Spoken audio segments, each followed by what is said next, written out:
Okay, I'm going to try to keep this short because this conversation went way longer than we planned. This episode is a collaboration with my fellow podcaster, Elia Ayoub of The Fire These Times. We talk in detail about the research I was doing before starting my show, as well as how it connects to Joey's current research. We cover neoliberalism, capitalist realism, hauntology and ghosts, and all sorts of issues with temporality and imagining the future. Fun fact, The Fire These Times was actually the podcast that encouraged me to start Solarpunk Now.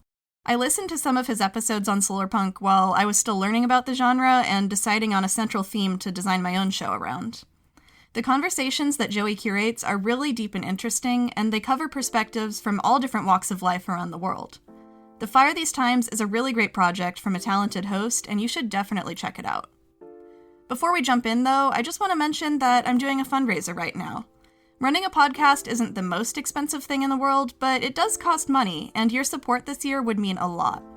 Your donation will help me cover the cost of web hosting, software licensing, and basic equipment, and it'll help me keep the podcast growing and work towards releasing episodes more frequently. If you can, please check the link in the description for where to donate. I'm Luca Dowell, and you're listening to Solarpunk Now, the podcast covering politics, philosophy, science, and whatever else it'll take to get us out of this mess. Join me, and let's demand a brighter future together.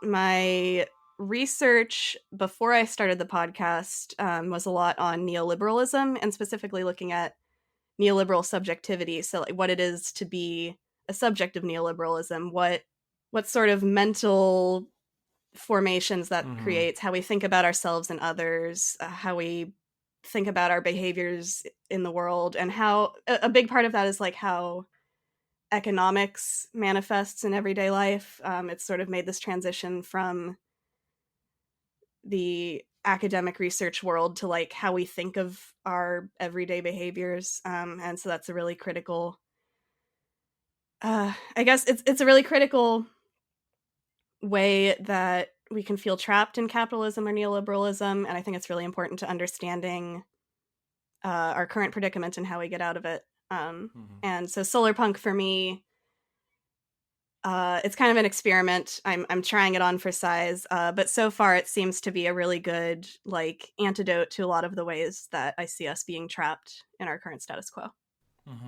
Yeah, I mean, depending, we'll see how the conversation goes. I might change the title, but for now, like I think it's going to be something along the lines of solarpunk and neoliberal selfhood or subjectivities, maybe something along those lines. We'll see.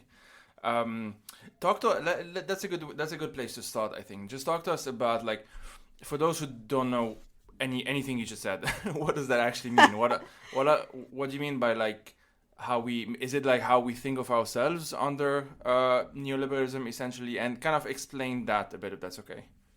Okay, yeah, for sure. How far should I go back? Should I define neoliberalism? Go for it. Do that. I mean, it's so difficult, but go for it. Yeah, I mean, so everybody has their own like pet definition of neoliberalism, and that's I think it's cool and fun and funny, but also maybe part of the problem and why messaging doesn't get through sometimes. People love to hate on the term and say like, oh, neoliberalism just means whatever you don't like. Yeah.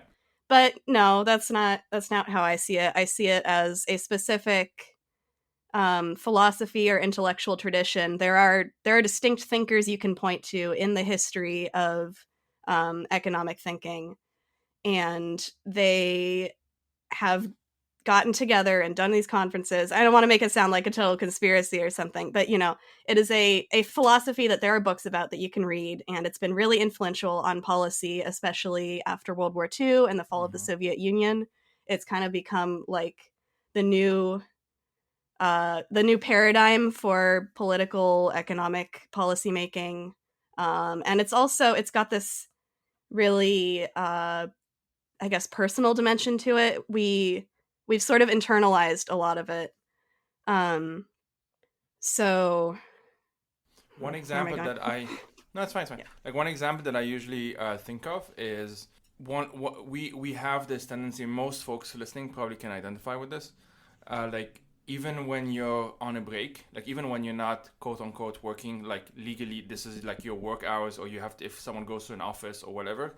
A lot of folks are these days unable to pause their brains. Like we're always thinking in productive terms, like, oh, I could do this in the next 2 hours, or I should be doing something now, even though this something is sometimes not even defined, at least in my case. Mm. That's one of the ways that there was this book. I forgot the name. The guy has a like super Dutch family name. I forgot the name, but it's like the self under. Okay, ignore. Folks can Google something self identity and market identity. Jesus Christ, this is useless. Sorry, ignore me, listeners. Oh my God. This sounds but familiar. I might see if it's in my reading list. Hang on. yeah, I think first name is Paul. That's as useful as I'm getting here. But essentially, like when I read it, it was one of those books recommended by Georges Monbiot at some point. It was like in 2016 when I read it. And it also went into this, like this idea that even when we're not doing what we are quote unquote required to do, for most folks who like have, let's say, a job or a regular job or what have you, especially if it's like a 9 to 5 thing or whatever, we still have something in us. Is not like the separation between work and personal life, let's say, is not as rigid anymore in that sense. Totally. Yeah. I did not find the name of the book, but we can move on. So, I had this moment, must have been a couple weeks ago. I was falling asleep and I was thinking, okay, I've got a few minutes now before I fall asleep. What can I do with my brain that would be like productive, that would set me up for my day tomorrow? It's like that level of every minute in your 24-hour day, even when you're sleeping, it has to be optimized, it has to be productive, you have to be investing in your human capital. And that comes from the enterprise model of the self, or the enterprise model of human being. And that was something that Foucault introduced. This great series of lectures called The Birth of Biopolitics. And that's just a really great introduction, both to the intellectual history of neoliberalism that I was talking about, but also this enterprise model that he sort of outlines a framework for. So under classical economics, which would be like classical liberalism, the understanding of human beings is as like rational economic actors in a market. And what is relevant for classical economics is our behaviors in the aggregate. So supply and demand, these sort of like trends that once enough people are behaving in a market situation, making choices, you can say, okay, the demand is at this level or whatever. But with neoclassical economics, it gets this sort of update where market analysis is then extended to the individual, and the individual becomes something that can be analyzed with these economic tools. So what you see is a transformation from us just as actors making choices to enterprises. Like we are each of us our own company competing against other companies, and that metaphor maybe isn't the full picture, but it's a pretty good place to start for understanding why we feel like we always have to be productive. It's because we're a collection of assets, and productivity is one of our assets. So if we're not constantly working on improving that, or happiness is another one, we have to be happy so that we can be more productive. We're not competing effectively if we're not constantly working on investing in that human capital. One of the kind of like the fault lines for me in some sense when I think of like my own past, it's I used to be, and I still am to some extent, but it's been kind of diminished, let's put it that way, or weakened. But I used to be really into languages and language learning, quite literally just for the fun of it. Like I grew up in Lebanon, and there was no point learning Japanese. Like it did not further my career in any way, shape, or form. But I did it. I don't speak much of it, but I learned a bit, like basics and stuff, just because it was fun. There was really no other purpose. And that time spent on it, which is like I never calculated, obviously, because that was part of it. But days and weeks and months or whatnot. It's much more difficult to do now.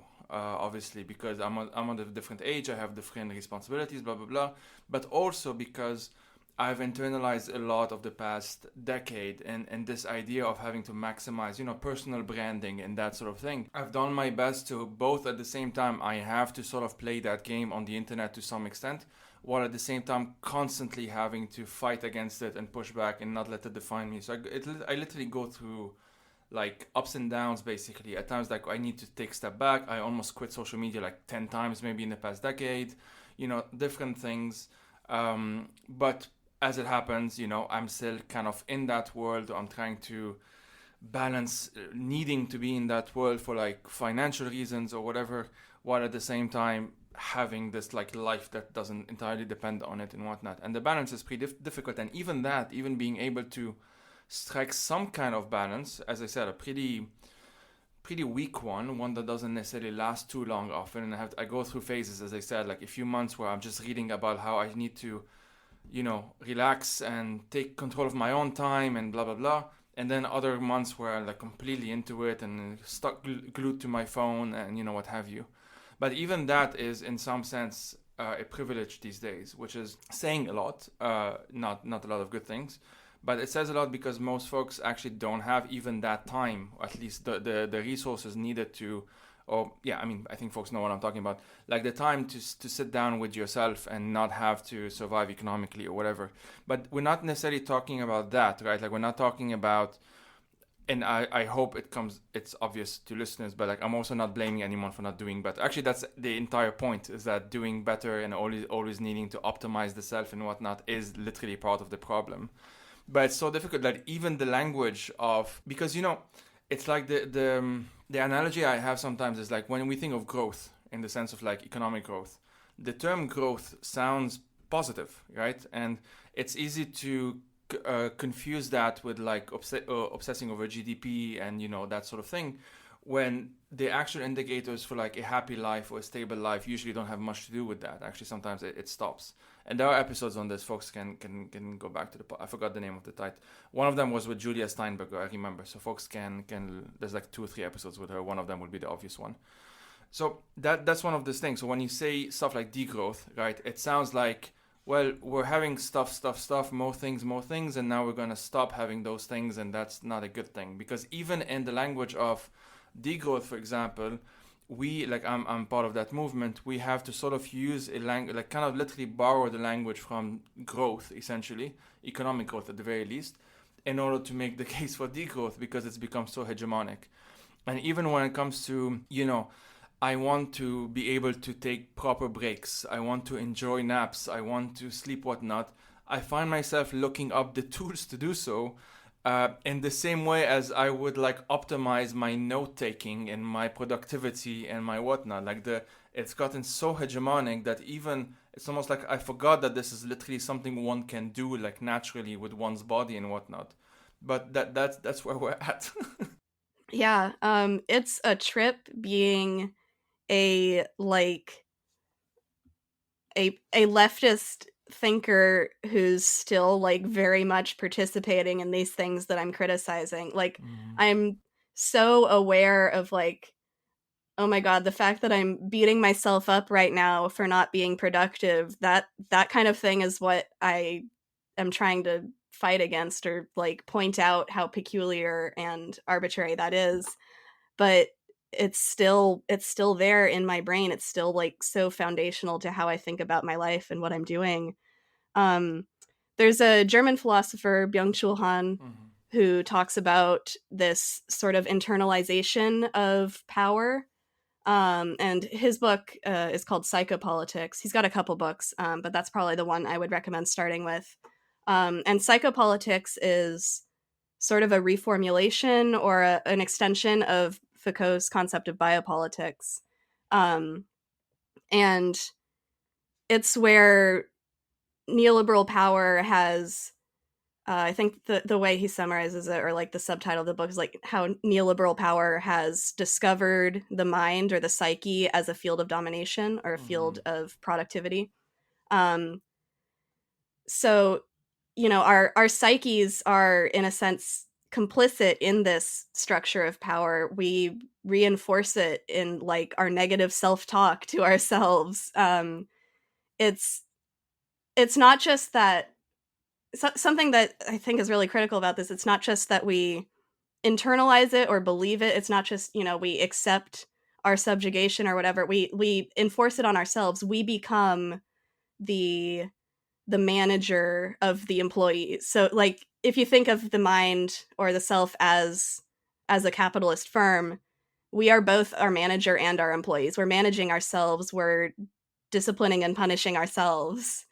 And our behaviors on social media, they start out as, it's exciting. It's exciting to connect with your friends, share about your life. There's a lot, like when I first got a computer or a phone and started exploring what was out there, it was really fun. And I didn't even realize the ways that by participating in that, I was sort of aligning my desire, my enjoyment with power. So under this new system, there's maybe like this classical model that people have of like a factory, of like the place where labor happens, and there's like this boss that's like disciplining his employees really harshly and like, you better get back to work, and they all resent him.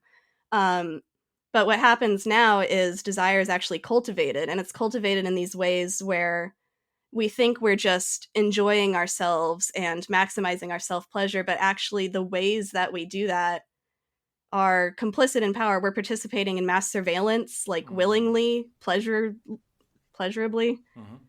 And, pleasure becomes an asset for us to maximize because it makes us happier and more productive.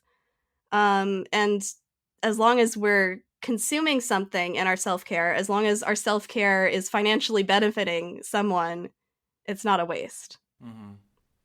Yeah, the other side of that, it's multifaceted, obviously, right? And one of them is, for example, myself as a writer, one of the things that kind of freaked me out at one point is when I realized that I was actually catering a lot of not just my writing, but my thoughts on how they might look like in a Twitter thread. Like quite literally this started, like I started picturing it in those terms. And the thing is that it's a normal thing to do in the same way when you're writing, let's say pre-social media on your laptop, you start picturing your text on the screen on the laptop, right? And before that, the typewriter or whatever. So like the mind is doing something that's very normal for it, like for us, right? It's just that the difference this time, if we're talking specifically about like surveillance capitalism, which is an element of neoliberal capitalism, at least a more recent manifestation, I get fuzzy on like the specific differences at some point, but I know that like if you want to chronologically, like neoliberalism really peaked, or at least started dominating in the 80s, and since then has continued, and surveillance capitalism obviously is more recent in that sense, let's say decade and a half, maybe 2 decades or so. The difference is that between like, let's say the laptop in and of itself and the laptop, or let's say me as a writer on the laptop and me as a writer on Twitter or whatever, is that Twitter, Facebook, Instagram, TikTok, whatever, are not neutral places, right? Like they're actually talking back to you, so to speak. They're surveying you quite literally. This is how the algorithm works. I think many folks kind of understand the gist of things, although the details for most folks are kind of very difficult for me as well, like to grasp, because for one, usually the algorithm isn't open anyway. You don't know how much data they have on you. You don't actually know how much it works. But okay, let's digress a bit from surveillance capitalism, because that's obviously one of those aspects. In the first episode of this year, of 2023, I'm talking as if we're already in January, but it's going to come out in January for most folks, except for Patreon supporters. Head out to patreon.com/Fridays. The first episode is going to be with Andre. The first episode of the year is going to be with Andre, who you've had him on your podcast. So he has it's called Hydroponic Trash is the Twitter and TikTok handle. And we talked about Mark Fisher's last, or at least the title comes from Mark Fisher's last series of lectures on post-capitalist desire. And the link, obviously, it's kind of a theme a bit in the first few episodes of January. Obviously, it's intentional. But talk to us a bit, like your understanding within what you were talking about, like the self and neoliberalism, all of that. How do you understand capitalist realism for folks who don't know what that is? So capitalist realism is a term that was coined by Mark Fisher in his book by the same name. A lot of other people have talked about it. There are a lot of other terms that are kind of close to it. But the core of it is sort of this, I guess I would say, naturalization or normalization of capitalism as the only way or the best way that things can be done. It shows up after the fall of the Soviet Union when, here was this very, very prominent example of not capitalism that you couldn't ignore. And then we saw that it failed. It was like, well, okay, I guess there is no alternative to capitalism. So that's the Margaret Thatcher quote, right? Is that there is no alternative. So it's got this very pessimistic dimension to it because it's not so much it's not so much defined through positivity as negativity. It's like, well, we can't do any of these other things, so we're stuck with capitalism. And the best thing you can do is accept it, make the best of it, be the most productive self as enterprise that you can, try to get ahead, be responsible for yourself and your family. But yeah, it's this very like pessimistic, kind of cynical view of the world. I hear it so much. I hear so many people say like, I don't like capitalism, but I don't know what else there could be. It seems like the best thing we've got. Or you might hear someone say, well, capitalism and communism are both bad, but therefore I'm just going to stick with the status quo. So it doesn't require you to like positively buy in to the theories of capitalism. You don't have to like think that it's correct, that it's the best way, so much as you have to just accept it. Yeah. You have to believe that there is no alternative. Like it is. Yeah, so I didn't mean to interrupt, but like it is like the other side of obviously Margaret Thatcher's thing is that she would also say, she said once like there's no such thing as society, right? Like that's because it's the natural outcome in many ways. If there is no alternative to this economic phenomena, whatever, political economic phenomena that's all about individuals, but also individualization in the sense that we're no longer a community, we're no longer a society, we don't belong to something else other than maybe ourselves, and for conservatives, at best, maybe your family, although the family ends up being kind of an extension of the self in this very patriarchal way, then, it's a logical conclusion of that logic, right? Like of that philosophy, yeah. Totally. That's something that's really interesting to me about neoliberal theory or philosophy. It's this normalization. When you say that there is no such thing as society, it's all individuals.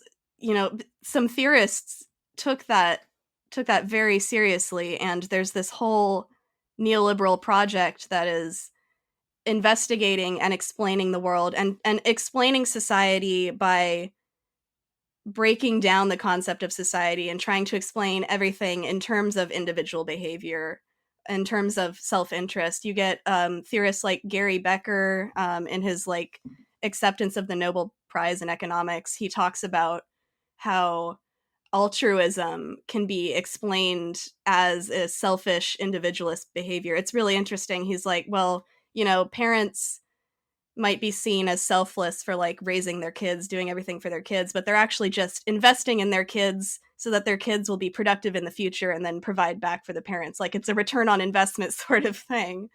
So the realm of the social and the moral and the political gets totally collapsed down into individual economic behaviors and the aggregate of those behaviors. And so capitalist realism has this, like, I guess, scientific economic dimension to it, or I guess I should say scientistic, not scientific, right? It's this sort of like valorization of science without the sort of critical reflection of, well, are these economic theories really the best way to understand people? We just sort of take it for granted that, yeah, okay, there are markets and individuals. That is all there is. So we might as well just do the best we can within that rather than actually considering what other theories could be used to understand the world. Yeah, exactly. I mean, I think the term capitalist realism is so useful because it allows you to understand that when one says, that let's put it this way. Often when you can imagine the scenario as, I think lots of folks would have had it. I've certainly had it. Well, like I talk about alternatives to capitalism and whatnot. The person on like the opposite side of that debate, like imagine I'm kind of a straw man figure here, whatever, but they don't necessarily disagree with my intentions, maybe, or they don't say that, yeah, maybe, whatnot. But you gotta be realistic about things. Like they position themselves as the realists, quite literally the realists, and you're the idealists, and that binary obviously is I think part of the problem. But let's take it as such. The realists, quote unquote, in this framework believe in this thing called homo economicus, i.e., like again, this pre-neoliberalism, even classical liberalism, as you mentioned, like the irrational person, that person was imagined as a man, not coincidentally, obviously. Irrational person who is able to, rationally think about X, Y, and Z. And through the magic of the invisible hand of the market, supply and demand. So obviously you want this, or X amount of people want this. Therefore, there's going to be some kind of supply to meet that demand. Now, I think many folks by now understand that that's not quite as simple as that. And I think more recently, especially with social media, it's become a bit more easy to understand, I think, that the desire, because part of the assumption of the rational person is that the desire that you have is your own. Okay, maybe advertisers can nudge you in a certain direction, but this is still your own decision, right? Like that's part of the myth, that's part of the idea. And because we think in this, or at least I think the part of it is a bit of a natural, but in understandable, let's put it this way. We don't want to believe that we're this easily influenceable, right? Like we're still, this advertising doesn't affect me that much, right? Or if I do buy it after watching it, it's actually because I really wanted to do so, We don't want to believe that we're that malleable as selves, as individuals and whatnot. And I'm not saying that, this isn't a conspiracy. This is not rocket science. This isn't like, or actually those very smart people behind closed doors are just making you believe that you want to buy this Adidas, whatever. It's not like that. It's more that I trapped myself now because I said it's not that, and now I have to say what it is. Shit. But I mean, part of what it is this idea that we live in a certain world and that this world has very specific rules and regulations and a certain logic to it. And you may not like it, but if you don't like it, well, you're being an idealist. You're just not being realistic. You're not participating in the world. You're not doing your part, et cetera, et cetera. And you can take this to different conclusions when you start from sort of this assumption. And what I find interesting in like your project, I think what I'm trying to do as well, what so many folks these days, which is very interesting and very nice, and I hope more of them start popping up, thinking about these actual alternatives and not just in a, again, using that binary before in this quote unquote idealistic way, but quite literally thinking like very concretely, how can we have this better model, this better society, this better what have you, in this prefigurative way, which is one of the unofficial themes of 2023 on this podcast, like prefigurative politics, acting or like having a politics today based on this ideal, right? Based on this thing. So talk to us a bit about that, because I know you're kind of thinking along the same line. Like we had this chat we had like a Gmail chat before recording. And where do you see the sort of the link between that impulse and Solarpunk, right? The title of Solarpunk Now, the title of your podcast. Sure, yeah. I also just wanted to mention real quick, how you were saying you were trapped in a corner of like, well, it's not that there are people behind closed doors just manipulating you. You're totally right. There is never just that direct link of like, we're being mindlessly controlled, we're all sheep. Like, that's only part of the truth. But there is a history of a very concerted effort of psychological science influencing PR firms and advertising and industries like the happiness industry, psychiatry even. We don't need to get too much into that. That's complicated. But that's more my personal beef. But, there are industries out there whose goal it is to manipulate consumers, because there is this understanding of the consumer as so we the focus is on the choice at the margin. So that's the moment you're at the store, you're deciding, should I buy this brand of juice? Should I buy this brand of juice? Should I buy no juice? You have a choice to make. Which one will improve your utility? Which one? In that moment, you're imagined by economists as like kind of a passive input and output system. It's very behaviorist, very physicalist. It's not about your free will in that moment. So debating about whether we have free will in those situations is a whole other story, but there are industries and fields of research that understand you and try to operate on you as such. So I just wanted to make a note of that. The advertising industry is very powerful, has gotten a lot of resources over the years. It's also only like 100 years old, or a couple hundred, depending upon where you want to put the start date. We lived most of our lives as a species, as humanity, with nothing like the advertising industry that we have today, and we take it for granted as like central to our experience. But before you so, continue on yeah, you had a tangent, so I can have one too. okay, yes. No, I'm joking, but there are campaigns around the world. I know there's one here in Geneva where I live, of having a no advertising outside policy, like those billboards and that sort of thing. And I find it very interesting, for the reasons that we're talking about now, that it's not like more popular than it is, right? Like I think eventually, once they kind of get enough votes, enough momentum, enough what have you, probably it will happen. It has already happened in some cities. I'm spacing out on some names, but I know that it does exist in some cities around the world. But it's interesting that most of us have grown so used to them, of seeing this ads. Growing up, I remember seeing like Marlboro ads in Lebanon before those were kind of phased out for obvious reasons. But we're sort of very used to it. It's almost like, if this doesn't happen, how am I going to find out where to do this X, Y, and Z, or where to buy this product, or where to subscribe to this, what have you. And I think I won't go too much into it, but I think it's interesting to wonder, kind of like as a thinking exercises to listeners, like, why is it difficult to even picture getting out of your house, walking to, or taking the bus or driving or whatever towards work, or towards, I don't know, dropping off your kids, or whatever you do on a daily basis, whatever that activity looks like, and not being able to not picture those billboards. Because I think that's a very interesting thought experiment. I've tried to do it, and I genuinely have difficulties picturing the neighborhood I live in without those billboards. But yeah, sorry. Totally. No, I think that's actually a great segue into Solarpunk. What I like about Solarpunk is it asks a lot of questions like that. Like, why not just imagine a world that does have X or doesn't have Y? Why do we take all these things that are very very just not arbitrary, but like they're historical artifacts. We happen to live in a world with advertising, but it's perfectly reasonable to imagine a world that didn't have advertising, because for a very, very long time we did not have advertising. And what would it look like to make a conscious return or transition to a world that either doesn't have it or has a lot more limits on it?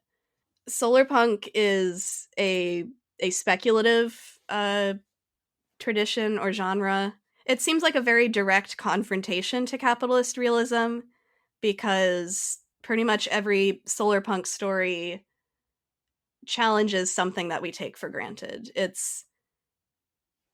I like to imagine capitalist realism as sort of like this like a dome. Like, maybe think of like a snow globe. We're all living inside this snow globe that's got this artificial ceiling. We can't see out past it, or at least it obscures our vision a lot. But that dome is constructed. It's constructed by neoliberal ideology and all of these pressures that we face from like the PR industry and advertising. And it's so important that we have tools that challenge that artificially limited horizon, that break through the glass, punch a hole in it, realize there's something way more beautiful on the other side, or at least that the outside is way bigger than we've ever thought about. We just assume that the horizon of possibility is so much narrower than it really is. I've been reading a lot of work by this anthropologist, David Graeber. I've mentioned him on the podcast. I quoted him in like the first 3 episodes or something like that. Graeber co-wrote this book with David Wengrow, an anthropologist. No, sorry. Wengrow is an archaeologist. Graeber was an anthropologist. And they go through, and it's a really, really bold and lofty goals in mind. It's this really bold project to basically reimagine human history. We have this very narrow understanding of human history that's sort of this like determinist progression from like a little primitive tribe to like villages, and then we start farming wheat, and then cities appear, and then states show up, and it's like this very like straightforward progression.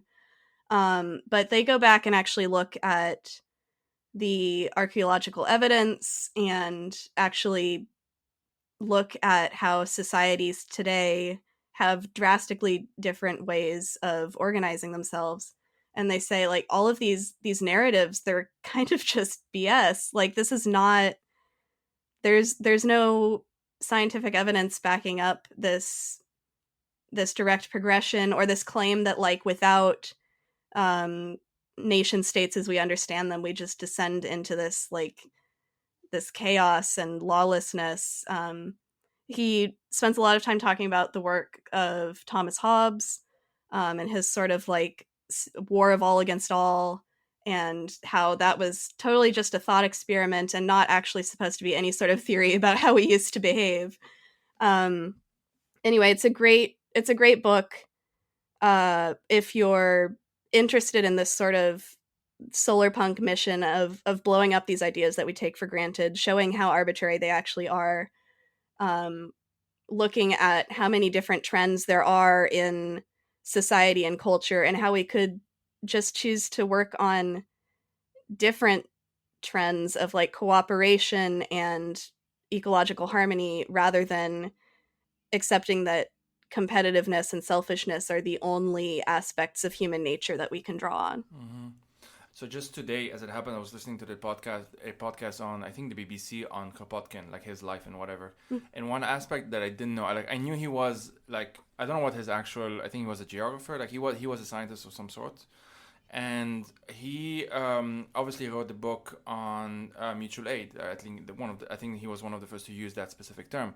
And I think the title of the book is something along the lines of like mutual aid, a factor in evolution, right? That was a conscious reply in some sense. Like he wanted to be in conversation with at the time the dominant Darwinists, especially social Darwinists, which is different than like Darwin himself, but whatever, the distinction doesn't really matter here, which had that imaginary, which I think still exists to a large extent today, of, what's his name? Thomas Huxley, who was kind of dubbed Darwin's bulldog, because he was the one who was like very aggressively pushing for that. And again, there's a nuance here between evolution as it is understood in biology and then social Darwinism as it is understood politically, economically, etc. Those are two different things, and people tend to confuse the two. But Huxley's entire thing is that life and the natural world, which he then extrapolated from this belief into the human world, was, I forgot the sentence, something like nasty, brutish, and short, something along those lines. And so as it happened, Kropotkin was in London at the time when this was kind of, he was in exile, obviously, from then Imperial Russia, Tsarist Russia, and he wanted to talk about that and, respond to that. And there was he sent a lot of correspondences to Huxley, but that, as far as we know, were never answered.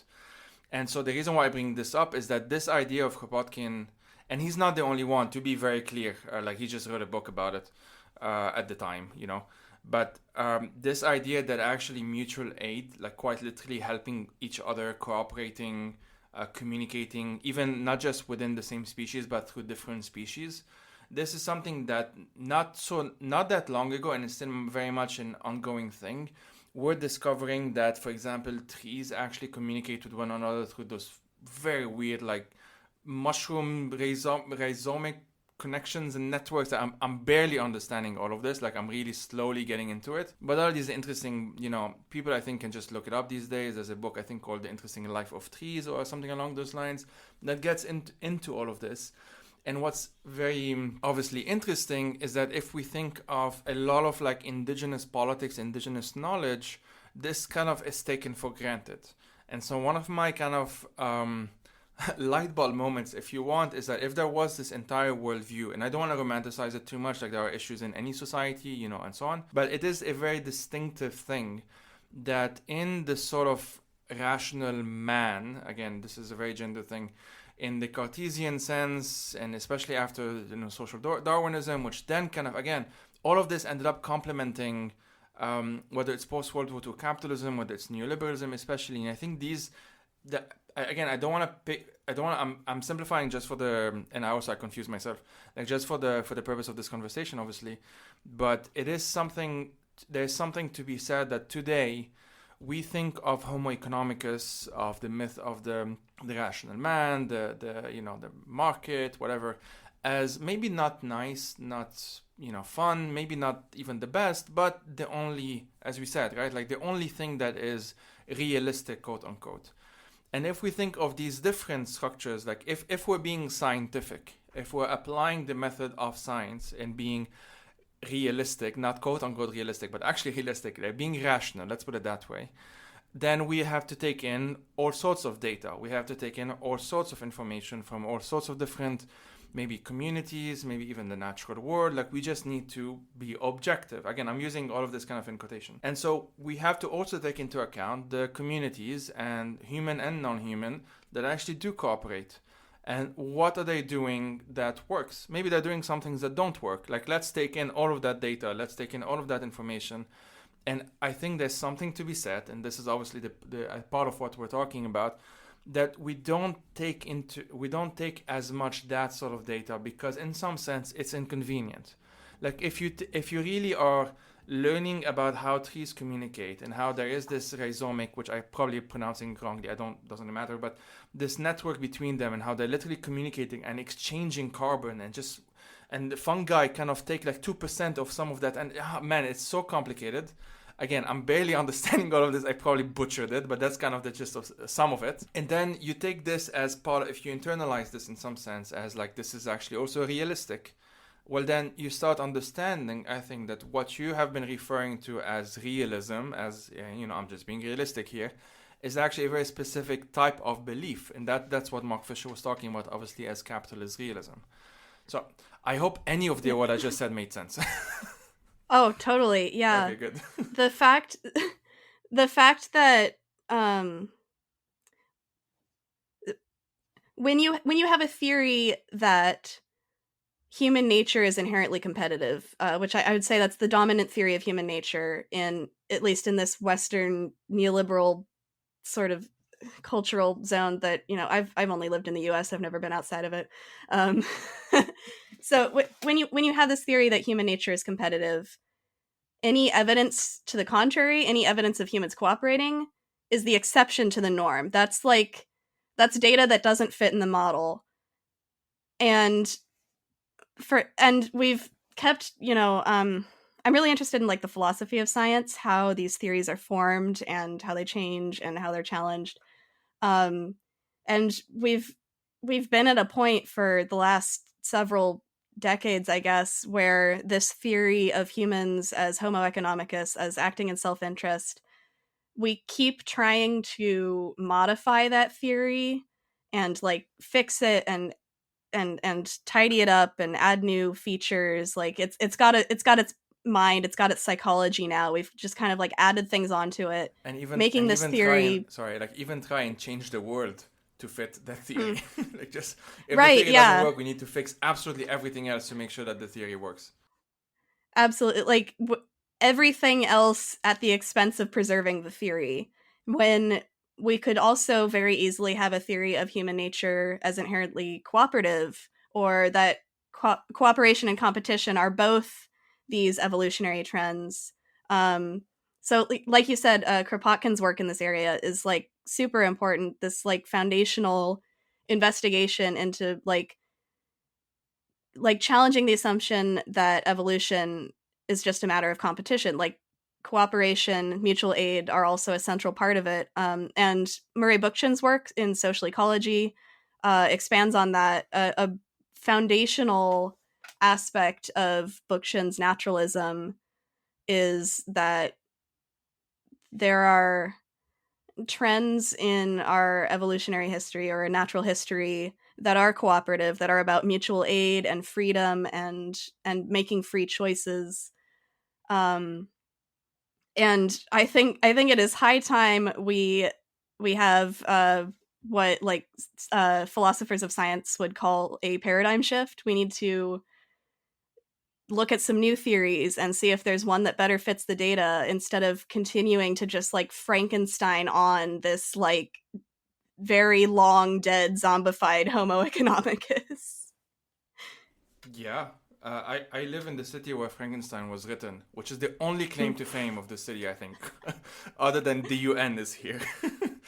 But anyway, no, I obviously completely agree. And funny segue, but like speaking of Frankenstein, the idea of imaginaries, right? Like this is gonna be a theme that's gonna be even like I'm gonna repeat it a number of times and kind of explore different aspects of it throughout 2023 and probably beyond it. But I'm focusing on this year for now. Again, we're not in 2023, but this is the magic of podcasting. One of the things that I found super interesting, and you know, I've been kind of hampering on this point now for a few months, if not a year or so, is that it is super easy for us to imagine the end of the world.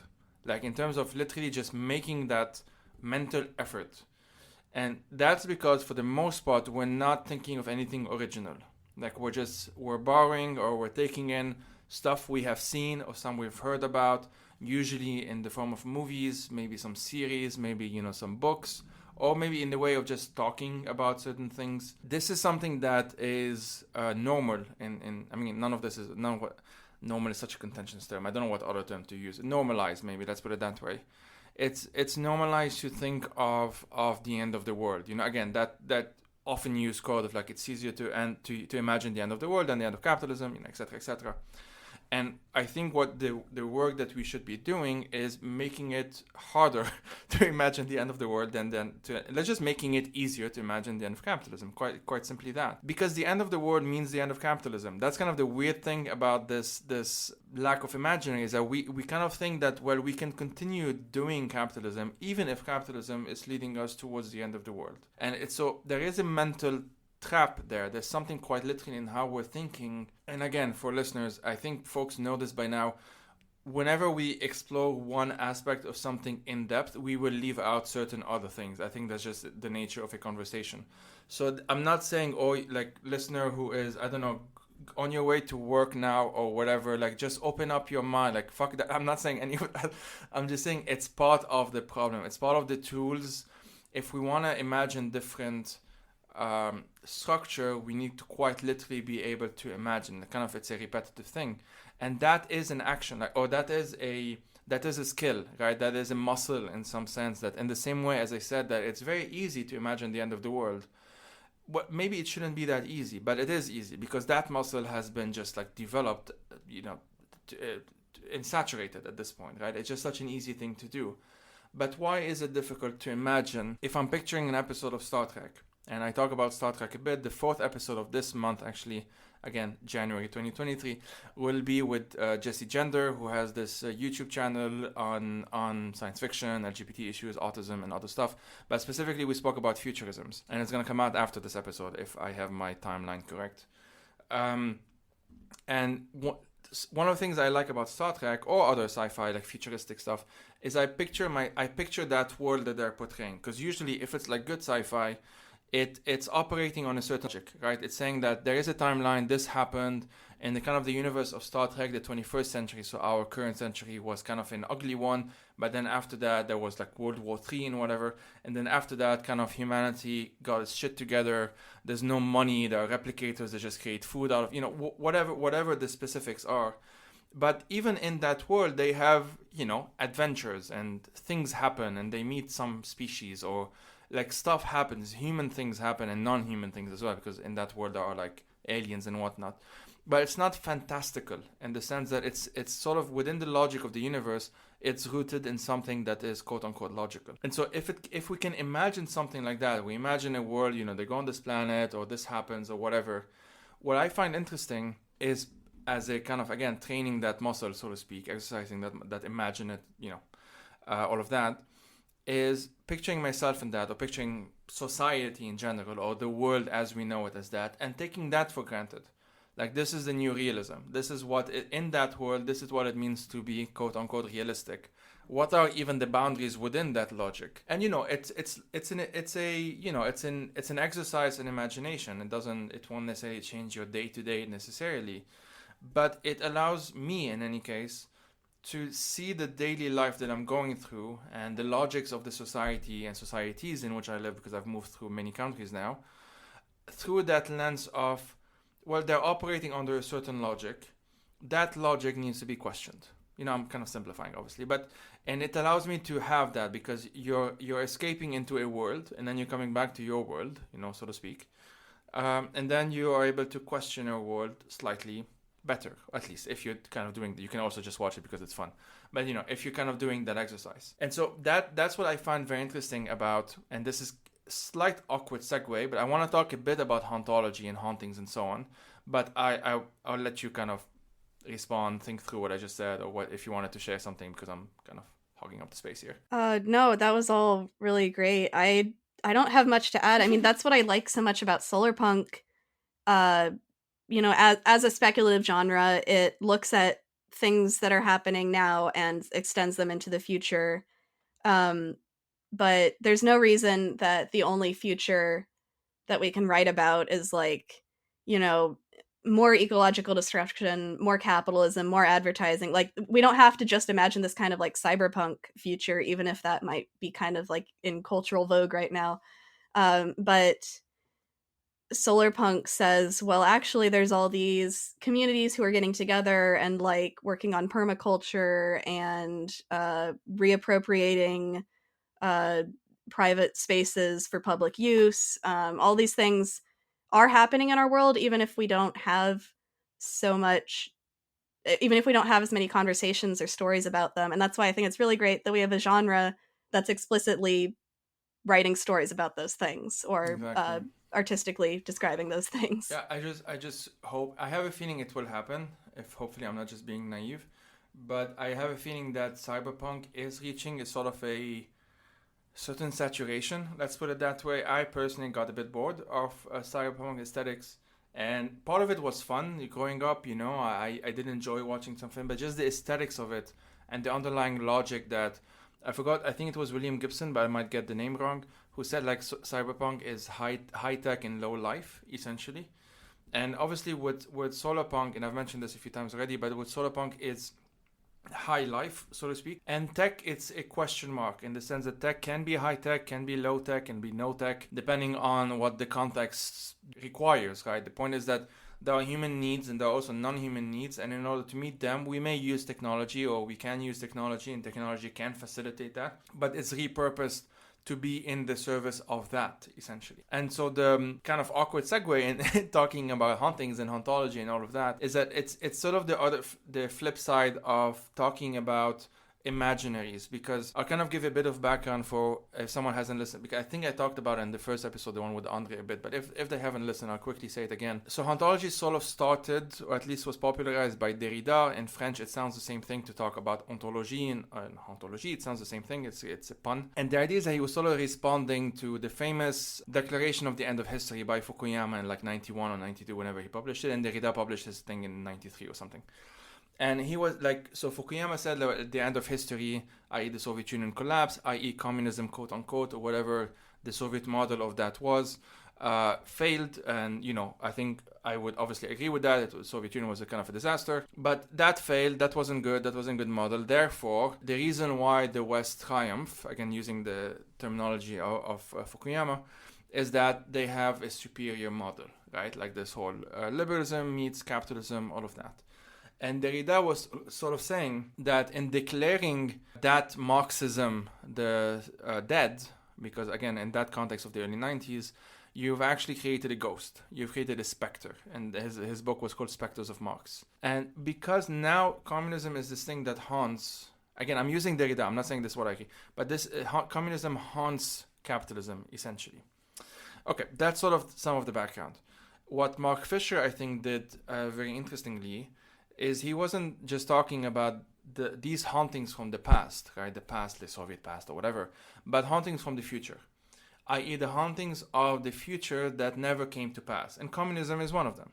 In the context of Lebanon, one of the chapters of my PhD actually is on, I'm not going to get too much into it, but essentially these visions of the future that a lot of folks had in the 60s and especially in the 70s that never came to pass, but that the people that had them, most of them still exist today. You know, they still live today. So what is their present like? Because their present, it doesn't look like the future that they sort of imagined, right? And this can be communism, it can be pan-Arabism in the case of Lebanon, it can be like other isms, pan-Islamism to a certain extent with some folks and so on. And that did not come to pass, obviously. It doesn't exist in the way they pictured it. And so where is that? You know, where is that future? Where does it exist? And the idea is that it's a haunting.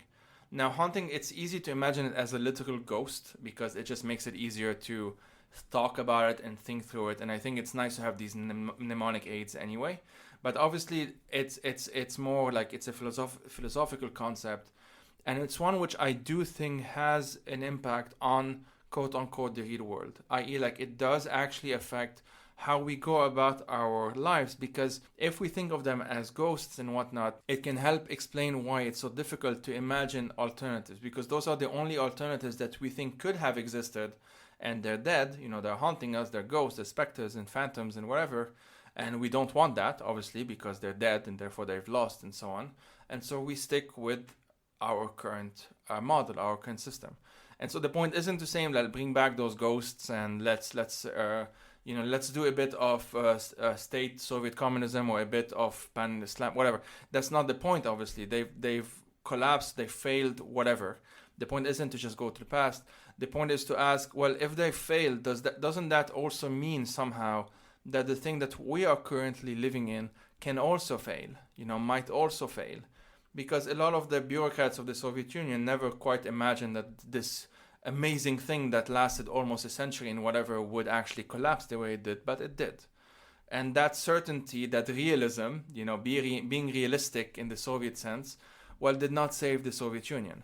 So what tells us today, given that we know the limits of capitalism and we know the damages that it's having, we literally know the impacts that it's having on the earth, which has finite resources and whatnot, why are we so convinced, or at least, let's put it differently, why is it so difficult to put a stop to that? Okay, I'm not talking at the structural reasons, because there are those. I'm talking even like in a mental way, like quite literally thinking of these alternatives. Okay, this was a much longer introduction than I thought it would be. But talk to us about ghosts. At least how you think about them. There are so many directions I want to go here. Oh my god, I don't know where to start. Pick a random one. Okay, I'm going to try to go like sort of chronologically through what you said. So something that's really interesting to me about cyberpunk is it's very retro futurist at this point. Like it seemed kind of, I don't know, fresh and new when William Gibson started writing, when like Neuromancer came out and whatever. But if you look at the aesthetics of cyberpunk, there's like this fear and fascination with Japan. Japan is like the big other in this imagined world, and that comes out of World War II. That's like very it's a imagined future of the past. It's a different time. People had different concerns. There was this different sort of like xenophobic fear going on.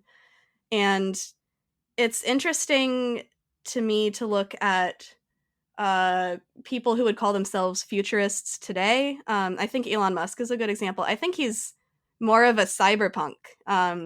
There's a fascinating interview. This is a total tangent. There's a fascinating interview that Werner Herzog has in one of his films with Elon Musk.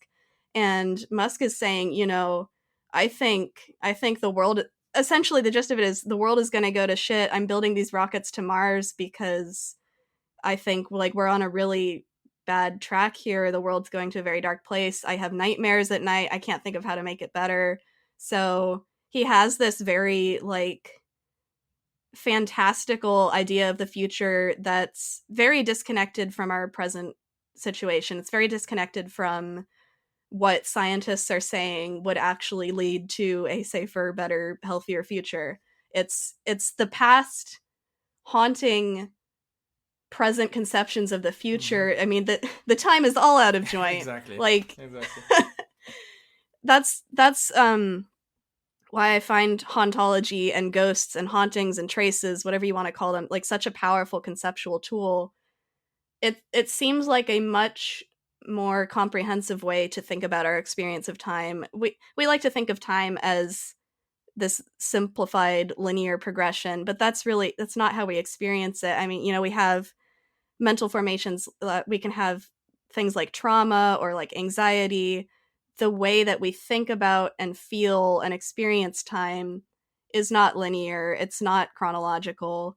It is being haunted by the past, being haunted by the future. I really like Mark Fisher's work in this area because he does a lot of like cultural analysis, looking at films, looking at texts. And what's really important about that is he shows kind of like a cultural process that's happening alongside this more sort of political economic neoliberal process we were talking about.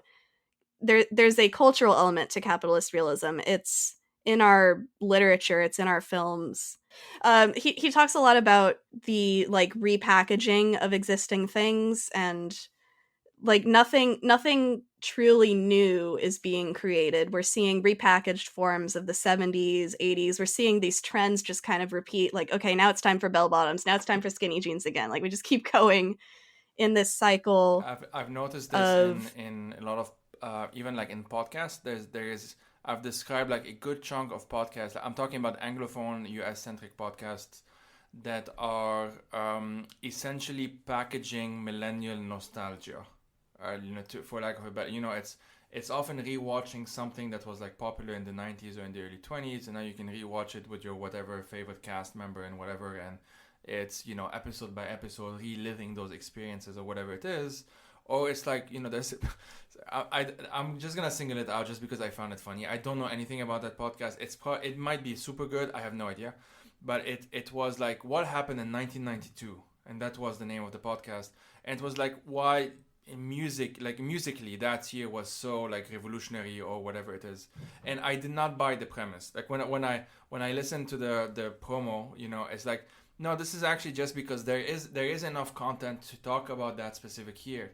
But it's just very interesting that we're doing that. Again, I'm not saying no judgments if folks are really going through whatever, like that's a normal thing. But it's very interesting that yes, there is a sense that it's almost like we've exhausted creative ideas. We've exhausted the new, and now we're kind of repackaging, to simplify a bit, but like we're repackaging all of these things. Yeah, sorry. No, that was great.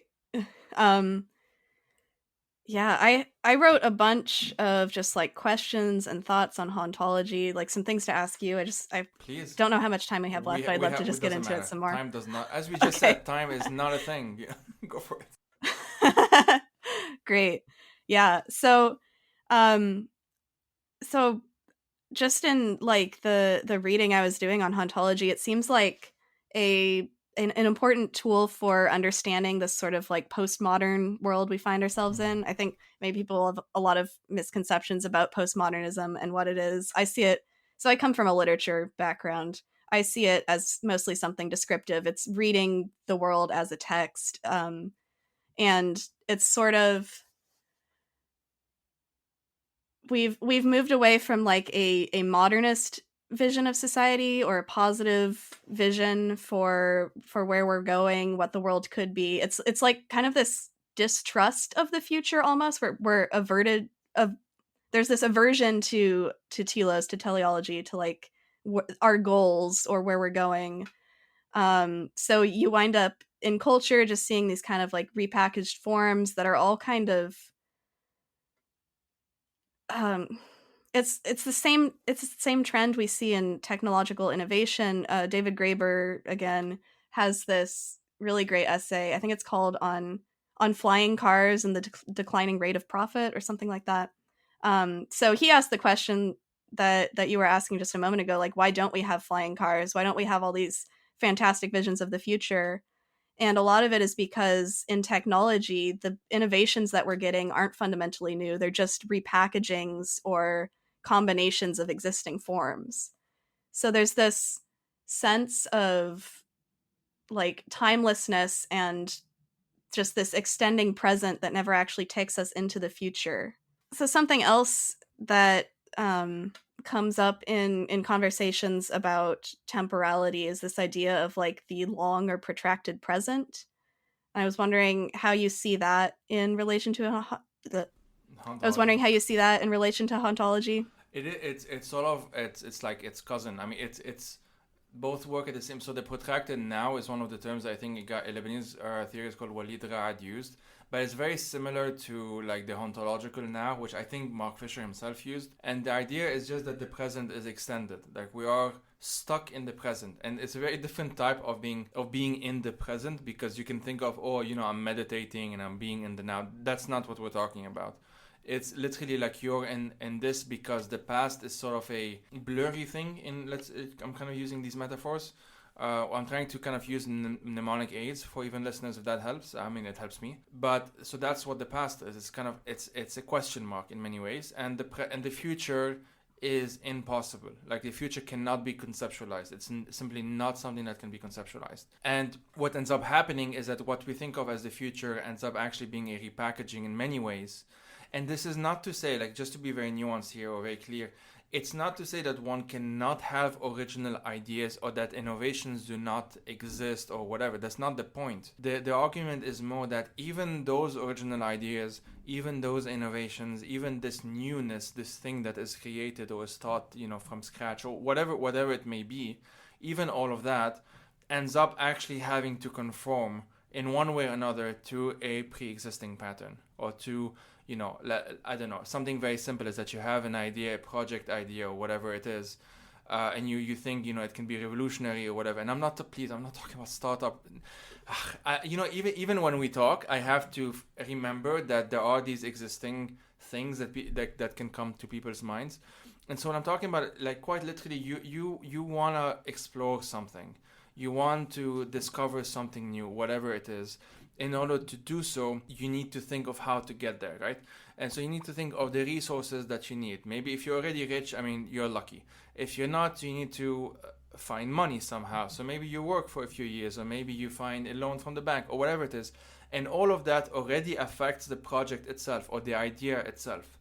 It's not like, you know, it's not that in Star Trek part of the easiness of that is that for the most part they can just explore something because whatever technological requirement is needed to do so has already been invented, like simplifying, but so they're able to have these, what you might think of as thought experiments, but actually just have them on the screen and imagine them in that sense.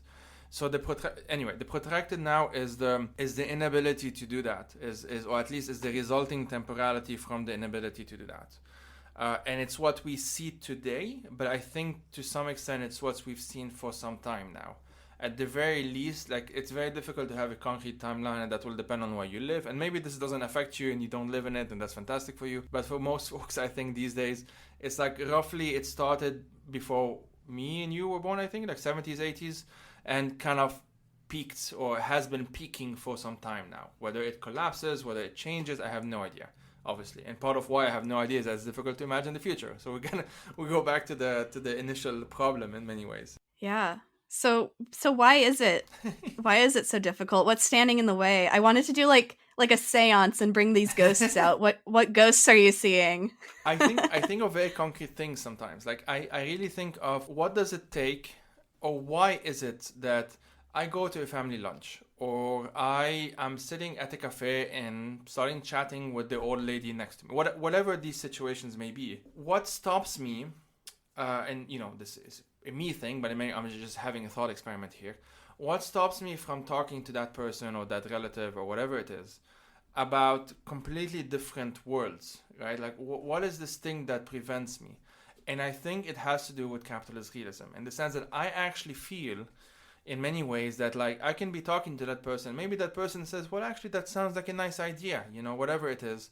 But then the link between, oh, this is a nice idea, it would be nice and whatnot, but oh, this can actually be done, we can actually do this today, that link is sort of severed. And the why, I mean, in many ways it's a consequence of learned helplessness, the fact that it is actually difficult to think of anything new anyway when you're used to something. Like, just again, that mental process itself is not an easy thing to do, at least definitely not an easy thing for me to do.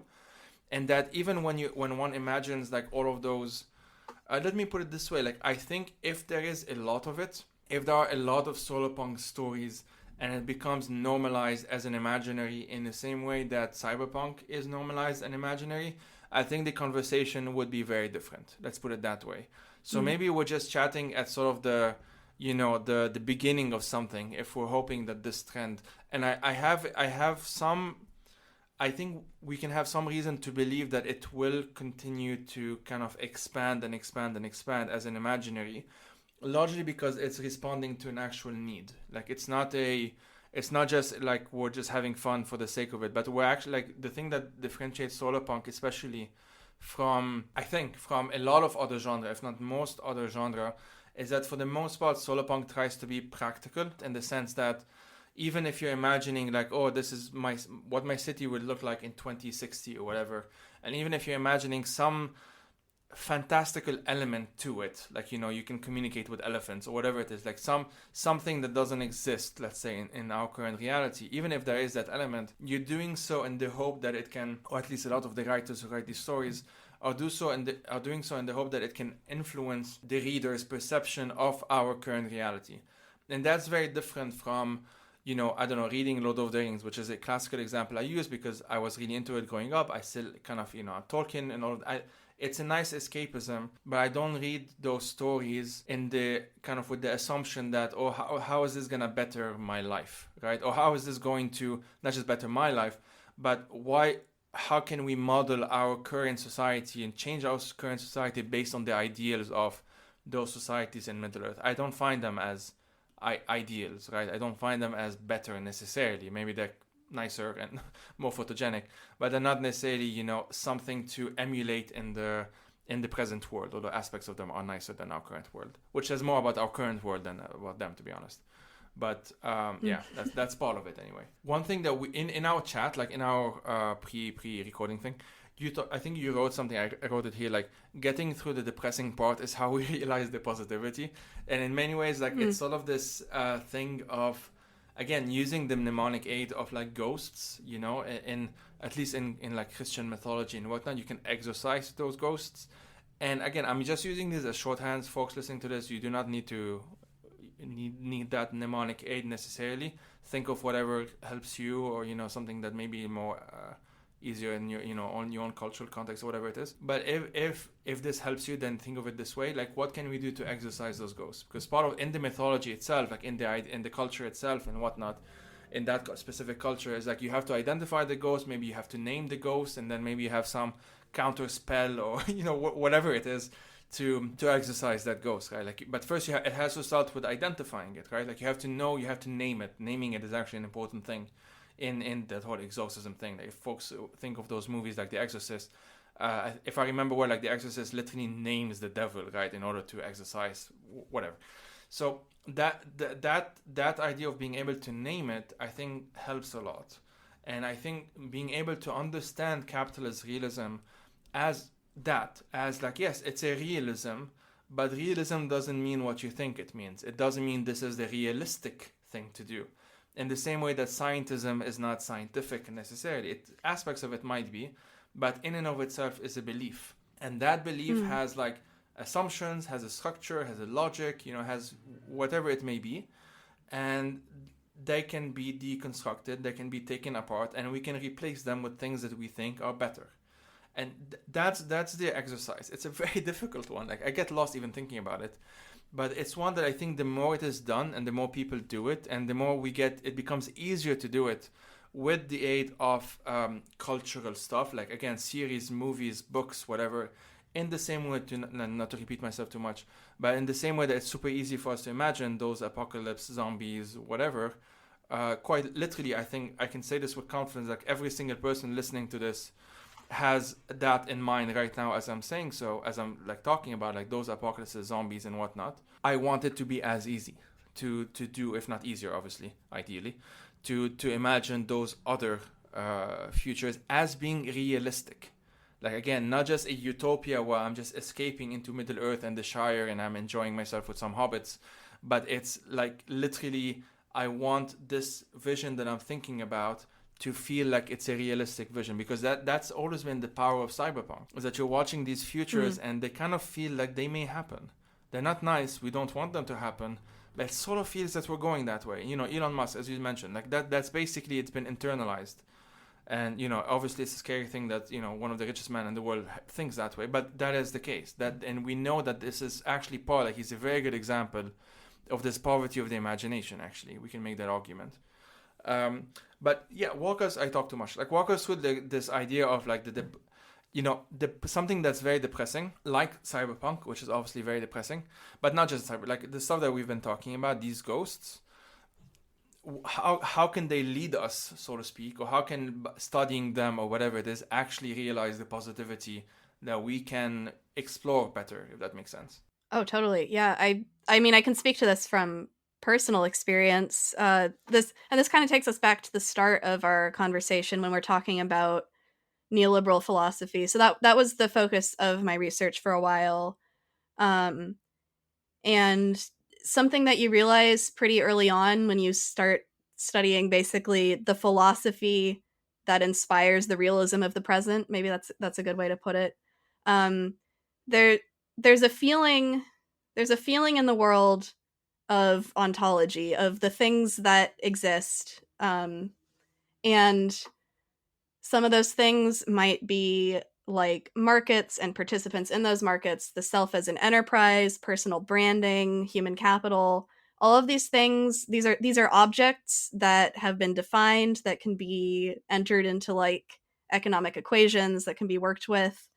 And there's a sense that it's ontological, that's very foundational, just sort of like neutrally describing objects. But when you sort of break that apart and understand it as a hauntology, as, you know, they're never fully present, it's always already absent present, that probably makes no sense, but no, that does make sense. I do think think the absent present is very, like, I think that's the hauntological present, right? Like that's the present that we think might exist or maybe should have existed by now, but doesn't. So it makes sense if you've read Derrida. Anyway, so I don't know how much explaining to do for the audience, but you know, the ghostliness of these presences, they're half presences. They're not really of our time. They're kind of the past, but also not really belonging to the past either. What's really cool about that is you can start to see through them. You can like pass your hand through it, realize that barrier isn't really as solid as you thought, and it's still there. You're still looking at it. It still shapes your thinking, but there is an outside to it. There's a constructedness of it. So my personal experience with coming to this research, I was back in college, I was dealing with like a lot of mental health issues, feeling very depressed, sort of just I guess about myself, but also about the state of the world. I actually entered college to study ecology. So you know, I was really interested in ocean acidification, particularly, which is this horrible thing that's happening where little sea creatures can't make their shells anymore because the ocean got too acidic. And that's a really there's a lot of tragedy and hopelessness and pessimism. I mean, it's all summed up in that term doomerism. I think that's kind of like the zeitgeist of our, I don't know about world or generation or culture, what would be the correct category there, but it's very present. And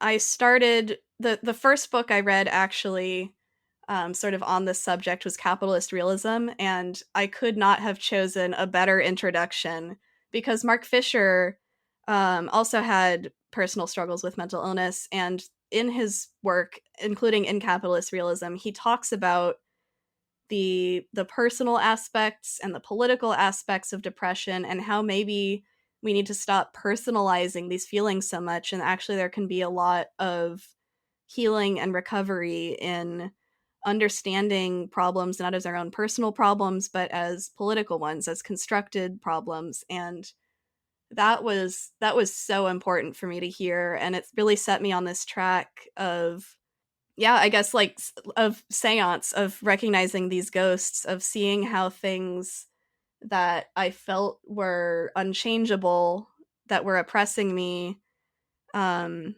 were actually a little less present, a little more absent than I thought. I can actually work to think outside of them. I don't know where I'm going with No, I mean this, that but that that's already like honestly like I completely identify with that, and that's kind of the difference between when I've been doing therapy for some time now, but I found it most helpful when the therapist was able, and that was a previous therapist, was able to sort of help me frame some of my problems not just as a me thing, like not just as like my internal what happened when I was 9 or whatever, like, oh, it's something that you can pinpoint to your specific past, but maybe something that actually happened in your surroundings, maybe something that you've taken in, maybe whatever it may be. And I've understood better, I think, and by understanding it better, I've kind of regained a sense of my own agency in some sense. That the especially anxiety at the time, but also depression. Like I'm on antidepressant now as well. They are not just something that I have had to deal with because it's just what it is, right? Like there are like concrete reasons why this happened, and part of the reason why it's so difficult to overcome it or to move beyond it, or whatever term we want to use here. Why isn't there more of an emphasis as well, like just to kind of stay on this specific topic, on like what can be done as a group or a community or as a society or as a nation, or or however one wants to scale it up. But why aren't there more things that are done, let's say, on that side to make this less of a recurring phenomena, right? And a good chunk of that reason, if not the main reason, I think Fisher argues that way, and I think we both agree on that. Correct me if I'm wrong. Is that we live in an economic system, in a framework, in a zeitgeist, in whatever one term, paradigm, whatever, where this is simply not the priority. Where even tackling anxiety and depression or whatever is basically only good insofar as it makes you a more productive subject, right? As it makes you like, oh, that's not good to be depressed and whatnot because you're not working well, you're not earning a good enough salary, and whatever the logic in that specific, there are different examples there, but the underlying logic is essentially, I think, that ultimately the good isn't the thing. The good thing that can come out of this therapy session, whether it's group or individual, or this, I don't know, medication in some cases, whatever the specifics might be. The point of the of getting better should be that you're getting better because this is good for you, because it's good to be better, to heal. Let's put it that. I don't want to use a productivist language, but like to heal from something, right? Like to go through a process of healing and so on. It's not as efficient in the current world we live in. Not because of like that individual therapist necessarily, although there are some shitty therapists, obviously, lots of them. It's not just like what. It's not just the specifics. Like I'm trying to be as broad as I can here. It's not those specific individuals who live in that. It's that usually the framework that is used is by default limiting or limited, because you can't question. Like I can't usually, if I go to the therapist, and this has happened. Right? To give a very concrete example. And I say like, yeah, I'm anxious and I'm depressed because I'm a migrant in Switzerland, and because that wasn't easy, especially back when I started, and because I come from a context in Lebanon where like I've seen shit and I've lived through like difficult things or whatever it may be. And usually like it's not like, okay, let's talk about that or what have you. Although there are some therapists who would say that. It's like, okay, but let's discuss how this has affected you. And what can you do about it to not let it affect you? Now, that's important. I'm not saying that's not important. or not let it destroy you. Let's put it that way. That's an important skill or whatever. But it's limited because it cannot, in the tools themselves, doesn't tackle the thing that caused the trauma in the first place, right? Like, because it's not a society-wide framework. It's an individualistic framework. So ideally, you have all of them at the same time, obviously. Although I think arguably if you have all of them at the same time, at some point the individualized method would not be as needed in the same way, if that makes sense. But that's sort of how I think I've been thinking about it. And that's why like therapy for me has been important. But I'm getting to a point where I feel like I need something that's not just that, or at the very least something that goes beyond that. That's just me though. Right. No, that's a great point. It's a very nuanced point, but that nuance is really important. It's not, the problem is not therapy or medication or this like healing process. The problem is how it's implemented. That's why I think psychopolitics is a really critical concept to understand. These technologies, I think of them as technologies, psychotherapy as a technology, become technologies of power. So a good example would be like a human resources department at a company. You can go in and you can talk to someone about the problems you're experiencing, but the department is not there to make you healthy. I mean, they kind of are. It's not that they're not the company, there, right? Yeah, they're not there for your benefit. They're there to protect the company's bottom line, and it is. This is oversimplifying, but I mean, it is cheaper to like erase any opposition you're having on an individual level rather than restructuring the company. And that's a great role for therapy, for psychology within this very like privatized neoliberal system, is to solve problems on the most individualized, personalized scale possible, rather than restructuring society in a way where, we're not all constantly surveilling ourselves and disciplining ourselves. Like, that leads to a hell of a lot of anxiety. And if we could not feel so much pressure to be productive and to like heal ourselves so that we can be more productive, like if there isn't that constant demand on our psyches, I think we'd be a lot happier. But that also requires a bigger structural shift.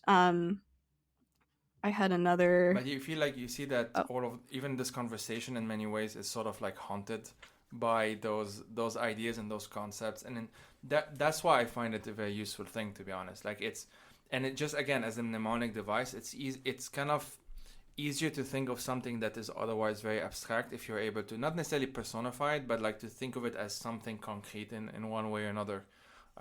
Just as something that's like it's next to you, it's not necessarily you, but it's affecting you in that sense. That's why like ghost is such and I think most people can imagine ghosts, so that makes it useful as well. Totally, yeah. The last thing I wanted to mention on that is the concept of responsibilization. I think one of my book recommendations is going to be a book about this. Another critical component of neoliberal ideology is personal responsibility. And there's this idea that we are, as the self as enterprise, we are responsible for our productivity and our happiness and our health. And these concepts all just kind of blend into each other. So you wind up with, like on a very fundamental physical level, there are policies in place, like in the UK, this like what's it called?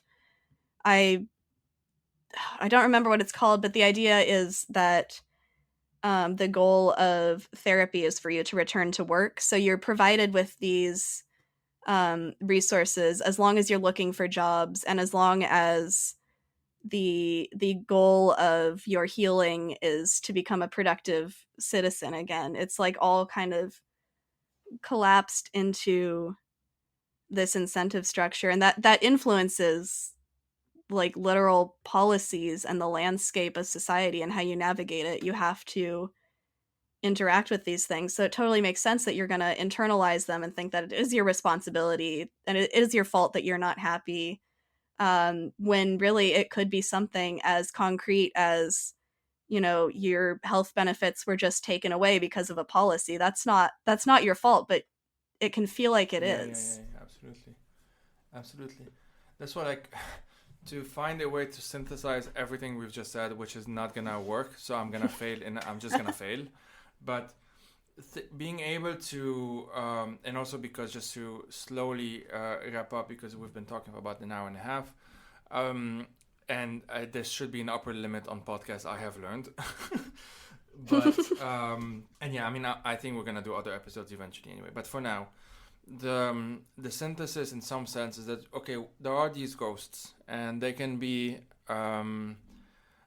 identified. Like there are actual conceptual tools that are actually, they sound fancy and difficult, and maybe at first they may sound intimidating, but I generally think that they are relatively approachable in the sense that you can, by using these mnemonics, shortcuts maybe we can think of, like quite literally imagine ghosts and understand why are these ghosts still present around us, and more kind of deeply, maybe if that's the correct term, why are we still sort of stuck in thinking about, in not being able to think, because we're stuck, about futures that on some level we know, or imaginaries, alternative imaginaries that we kind of know on, even like on an, I don't know, emotional level maybe, or like on some deep level or whatever, that they shouldn't be that difficult.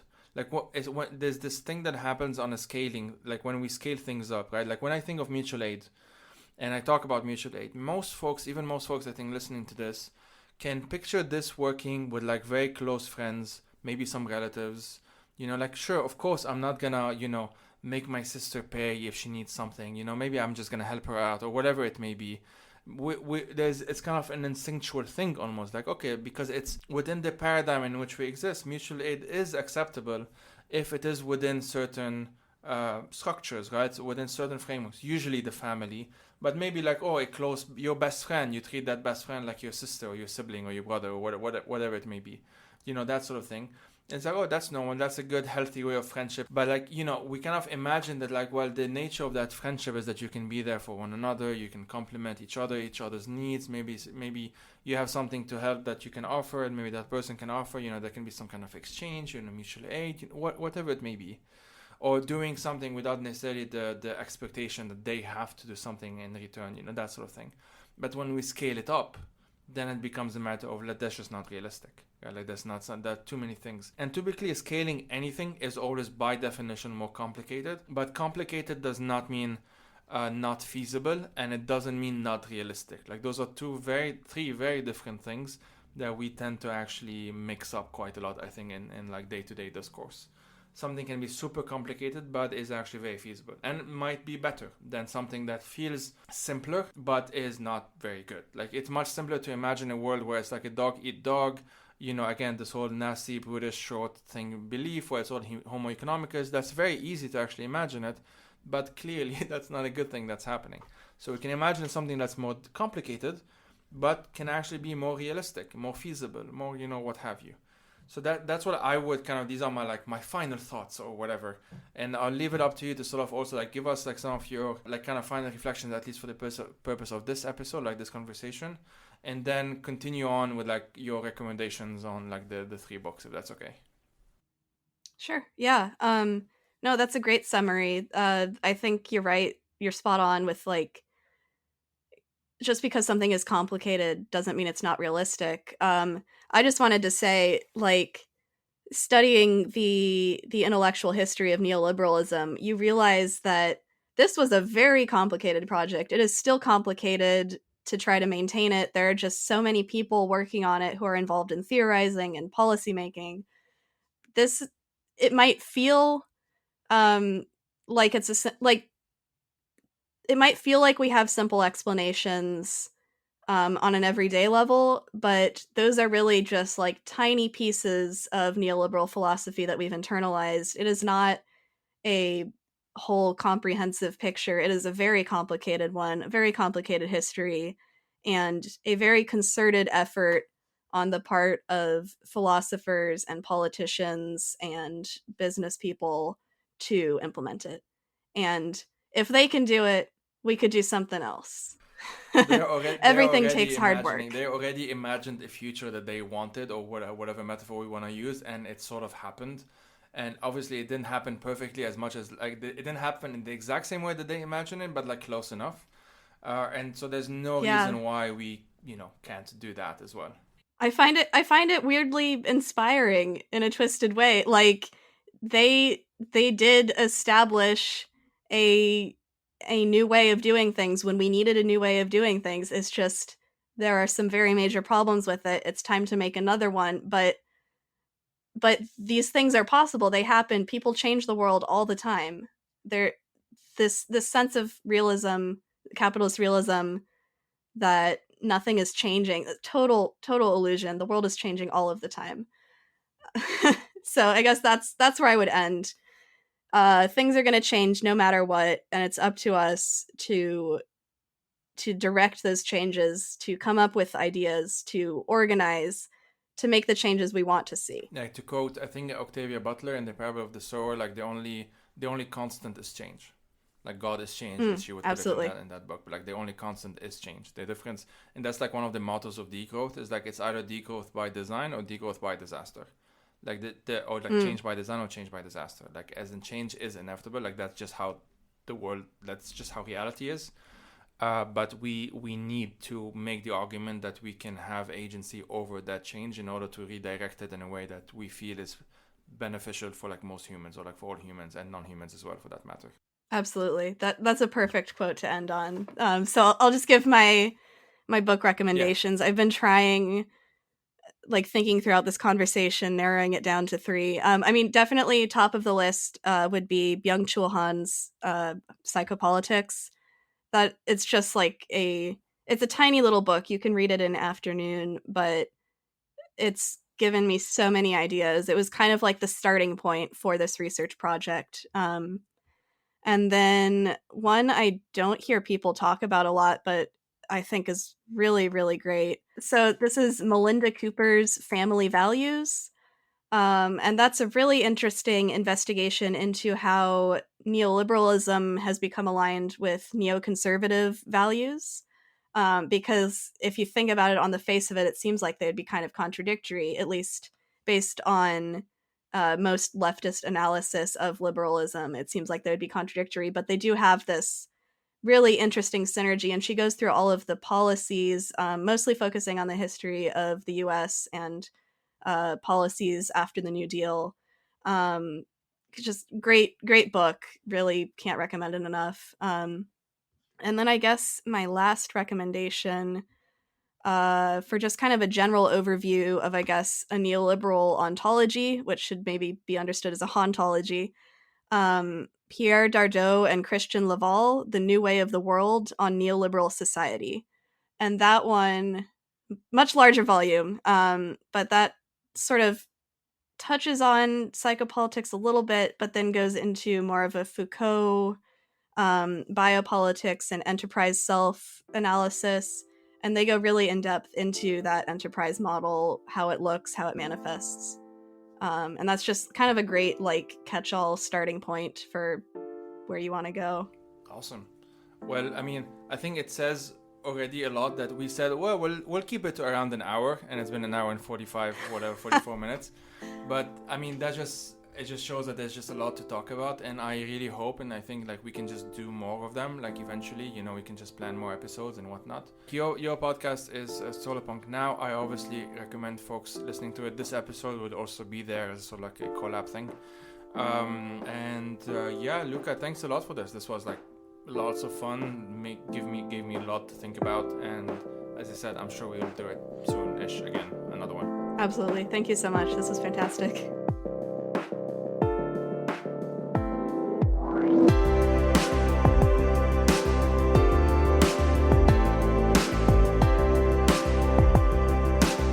Solarpunk Now is written, hosted, and produced by me, Luca Dowell. The Solarpunk theme song is by Red Keener on SoundCloud. Today's episode was a collaboration with Elia Ayoub of the podcast The Fire These Times. You can find The Fire These Times on the podcatcher of your choice, or check out thefirethesetimes.com. Follow me on Twitter at SolarpunkCast, Mastodon at SolarpunkCast at spore.social, or visit solarpunkcast.net for all episodes including show notes. You can also visit solarpunkcast.net to donate to the show. Running a podcast takes time and money, and I do all of this myself, so your support is greatly appreciated. That's solarpunkcast.net, link in the description. And remember, the realization of any vision requires action. I strongly encourage you to get involved with local organizations whose goals align with the brighter future you want to see. Analysis is important, but we have to back it up with practice. Keep dreaming big, and keep up the good work.